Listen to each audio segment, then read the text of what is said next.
Hello everyone, नमस्कार, सत श्री अकाल, सभी को राधे राधे, जय श्री कृष्णा। दोस्तों, मैं विनय कुमार स्वागत करता हूं आपका फुल मार्क्स कंपटीशन क्लासेस के ऑफिशियल यूट्यूब चैनल पर। फ्रेंड्स, आज की इस क्लास के अंदर मैं आप लोगों के साथ डिस्कस करने जा रहा हूं आईबीपीएस आरआरबी क्लर्क का जो प्रीलिम्स एग्जाम रिसेंटली हुआ है उसकी एक्सपेक्टेड कट ऑफ क्या होने वाली है इसके बारे में। तो उस वीडियो को शुरू से लेकर लास्ट तक देखना जरूरी है, क्योंकि एक्सपेक्टेड कट ऑफ जो होती है बच्चों, वो किन किन फैक्टर्स के ऊपर डिपेंड करती है और उनको एनालाइज करना बहुत ज्यादा जरूरी है। इसलिए सारी चीजों को समझना और उसके बाद एक्सपेक्टेड कट ऑफ को देखना ये कंपलसरी है। तो इसलिए आप वीडियो को शुरू से लेकर लास्ट तक जरूर देखें। बच्चों, यदि आप हमारे चैनल पे नए हैं तो चैनल को सब्सक्राइब करना, वीडियो को लाइक करना और अपने दोस्तों के बीच जरूर शेयर करना। हमारे इस चैनल के ऊपर बच्चों आपको रीजनिंग से रिलेटेड, बैंकिंग एग्जाम के लेवल की रीजनिंग से रिलेटेड बहुत सारे वीडियोस देखने को मिलेंगे। तो एक बार चैनल को विजिट कीजिए और अपने देखिए कि आप क्या क्या चीजों को हमारे चैनल पे कवर कर सकते हैं। तो देखिएगा बच्चों, एक्सपेक्टेड कट ऑफ में क्या क्या ऐसे फैक्टर्स हैं जो आपके कट ऑफ को इफेक्ट करते हैं। तो देखिए, फर्स्ट, सबसे पहला फैक्टर बच्चों आपका है कि एग्जाम का लेवल कैसा है।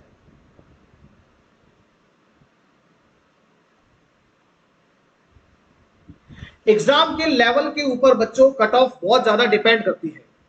जैसे हमने देखा था कि 7 तारीख को जो पेपर हुआ, 7 अगस्त का जो पेपर था बच्चों, उसमें फर्स्ट शिफ्ट जो होती उसमें बच्चे 75 प्लस तक अटेम्प्ट कर रहे थे।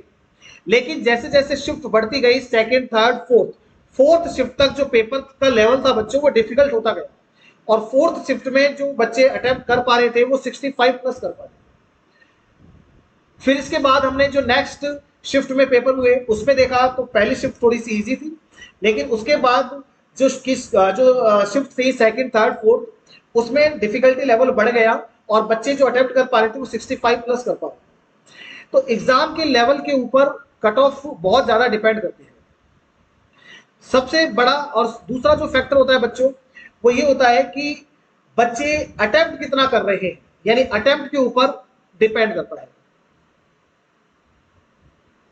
Attempt plus accuracy. बच्चों, आपको बहुत सारे स्टूडेंट्स ऐसे मिलेंगे जो आपको ये बोलेंगे कि मैंने 78 क्वेश्चन किए। कोई बच्चा ऐसा भी मिलेगा जो कहेगा मैंने 80 आउट ऑफ 80 अटेम्प्ट कर दिया, लेकिन उसकी एक्यूरेसी कितनी थी ये ज्यादा इंपॉर्टेंट है। बच्चे जिसने 80 अटेम्प्ट किए हैं, यदि उसकी एक्यूरेसी 90% है, लेट अस अज्यूम कि उसकी एक्यूरेसी 90% है, तो उसके मार्क्स बनते हैं 72। अब 72 में भी बच्चों जब नॉर्मलाइजेशन होगा तो उसके मार्क्स और भी ज्यादा कम हो जाएंगे, 1-2 नंबर उसके और कम हो जाएंगे, तो कहीं ना कहीं 70 से बिलो चला जाएगा। तो आप किसी के अटेम्प्ट सुनकर के डिमोटिवेट नहीं होना, आपको डिमोटिवेट नहीं होना है। यदि आपका 65 प्लस अटेम्प्ट है तो still you have the chance to clear the exam. अभी भी आपका चांस है, डिमोटिवेट नहीं होना है, अपनी मेंस की प्रिपरेशन को अभी से करते रहना, डिमोटिवेट आपको नहीं होना। तो अटेम्प्ट प्लस एक्यूरेसी, यदि आपके 65 अटेम्प्ट है और आपने 98% एक्यूरेसी, 97% एक्यूरेसी के साथ क्वेश्चन किए हैं, तो मैं आपको गारंटी देता हूं बच्चों कि आपके सिलेक्शन के चांसेस हैं। और यदि किसी बच्चे ने 75 प्लस अटेम्प्ट किया है लेकिन उसकी एक्यूरेसी 90% से भी कम है, तो उसके चांसेस थोड़े से यहाँ पे कम हो जाते हैं बच्चों, क्योंकि उसने नेगेटिव क्वेश्चन ज्यादा कर दिए हैं। इसलिए आगे बढ़ते हैं। तीसरा जो फैक्टर है बच्चों, अटेम्प्ट और एक्यूरेसी और जो एग्जाम की शिफ्ट होती है उसकी वजह से सबसे ज्यादा जो फर्क पड़ेगा वो पड़ेगा नॉर्मलाइजेशन के ऊपर। नॉर्मलाइजेशन यहाँ पे बहुत बड़ा रोल प्ले करेगा। अब जो बच्चे 65 अटेम्प्ट करके आ रहे हैं तो उनके मार्क्स बढ़ने के चांसेस हैं यदि उनकी एक्यूरेसी 95% प्लस है। यदि आपकी एक्यूरेसी बच्चों यदि आपकी 95% प्लस है, ठीक है, 95% प्लस यदि एक्यूरेसी है और आपका अटेम्प्ट यदि 65 प्लस है, तो मैं आपको यकीन दिलाता हूं कि आपके चांसेस है, आपका प्री एग्जाम क्लियर हो सकता है। क्योंकि जिस तरीके से बच्चों एग्जाम में अब की बार क्वेश्चन पूछे गए ना, वो थोड़े से कहीं ना कहीं मॉडरेट लेवल को टच कर रहे थे। जैसे हम बात करें मैथ की, बात करें यदि हम मैथ में, तो मैथ के अंदर बच्चों 2-2, 3-3 डीआई तक पूछी गई है। डीआई और डीआई वाकई में जब हम डीआई को सॉल्व करते हैं तो उसमें टाइम लगता है, डीआई को सॉल्व करने में टाइम लगेगा। रॉन्ग नंबर सीरीज पूछा गया, अब रॉन्ग नंबर सीरीज बच्चों कहीं ना कहीं टाइम टेकिंग ही होता है, और नॉर्मली क्या करते हैं स्टूडेंट्स, रॉन्ग नंबर सीरीज को अवॉइड करते हैं, क्योंकि उनको ऐसा लगता है कि प्री है और क्लर्क का प्री है तो रॉन्ग नंबर सीरीज नहीं आएगा, पीयू, क्योंकि ये तो पीयू के अंदर आता है। तो बच्चे कहीं ना कहीं रॉन्ग नंबर सीरीज और डीआई को स्किप करके गए थे, और डीआई और रॉन्ग नंबर सीरीज एग्जाम में पूछा गया, तो कहीं ना कहीं बच्चों की प्रैक्टिस कम थी इसके ऊपर, और इसकी वजह से क्या होगा कि मैथ के अंदर बच्चों के अटेम्प्ट कम हुए।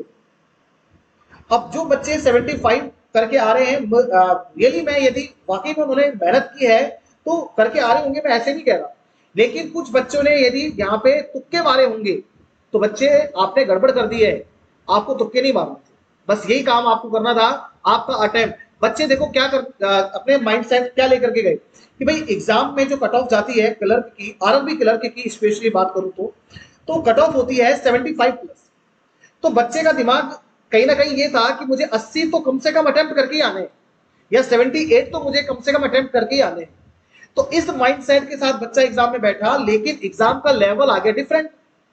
अब जो चीज आप छोड़ के गए थे, स्किप करके गए थे, वो एग्जाम में पूछ ली गई, जैसे डीआई हो गया, रॉन्ग नंबर सीरीज हो गया।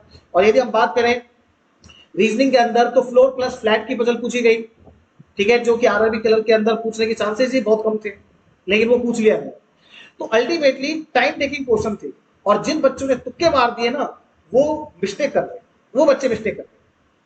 हालांकि मैं यही कहूंगा कि आपने यदि तुक्के मारे हैं तो आपके तुक्के सही हो जाए और आपका एग्जाम भी क्लियर हो, लेकिन यदि मान लो बच्चों की आपके तुक्के जो आपने लगाए वो सही नहीं बैठे तो दिक्कत खड़ी हो सकती है। तो बच्चों जो 65 अटेम्प्ट करके आ रहे हैं उनकी एक्यूरेसी यदि 95% है, तो मैं आपको यकीन दिलाता हूं डीमोटिवेट नहीं होना है, आपके चांसेस है, you have the chances. Mains की तैयारी करो, मेंस की तैयारी करो, अभी से लग जाओ, वेट मत करो, वेट मत करो। मैं आपको श्योरिटी देता हूं कि यस आपके चांसेस हैं।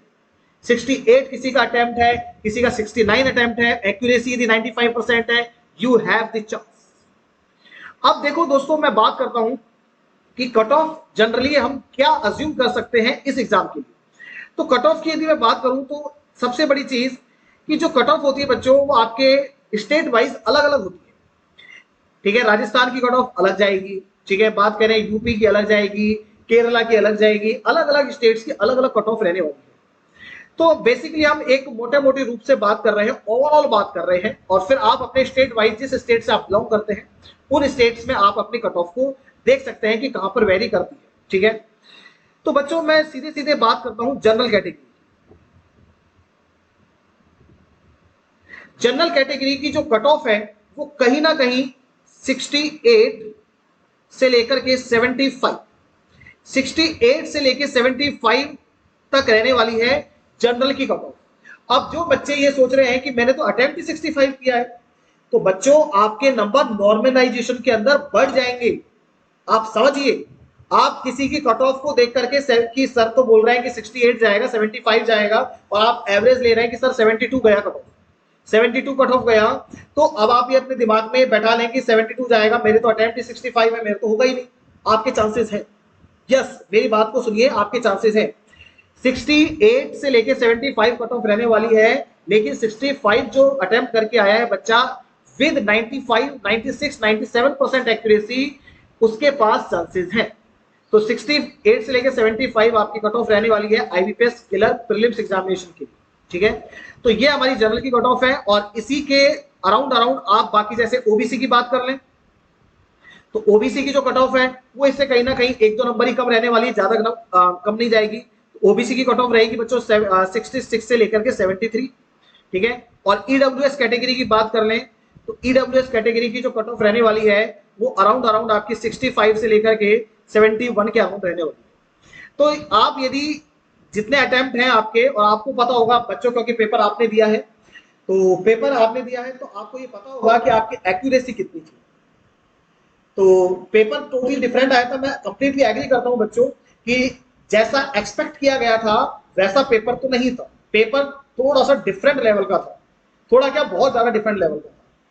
क्योंकि डीआई पूछना, रॉन्ग नंबर सीरीज पूछना और puzzle floor plus flat puzzle पूछना, ये कहीं ना कहीं टाइम टेकिंग क्वेश्चंस होते हैं और इनके अंदर बच्चों टाइम लगता ही लगता है। तो हम बात करें, और फिर सबसे बड़ी जो फैक्टर है कि किसी शिफ्ट में तो बहुत इजी क्वेश्चंस डाल रहे हैं और किसी शिफ्ट में बहुत टफ क्वेश्चन डाल रहे हैं, ठीक है, किसी में क्वाड्रेटिक इक्वेशन नहीं पूछ रहा है, किसी में स्लॉक्स नहीं पूछ रहा है। तो इन सब चीजों को एक्यूमुलेट करके देखा जाए तो कट ऑफ पे इम्पैक्ट आता ही आता है। तो 65 वाले के भी चांसेस हैं, इस बात का ध्यान रखना। तो कट ऑफ का एनालिसिस हमने कंप्लीट कर लिया है, हमने सारी चीजों को समझ लिया है, एक एक पॉइंट को हमने देख लिया। यदि वीडियो बच्चों आपको पसंद आया है तो चैनल को सब्सक्राइब करें, वीडियो को लाइक करें, अपने दोस्तों के बीच जरूर शेयर करें। Thank you so much. इसी तरीके से हंसते रहिए, मुस्कुराते रहिए, पढ़ते रहिए और मेंस की तैयारी शुरू कर दीजिए। Thank you, bye bye, take care.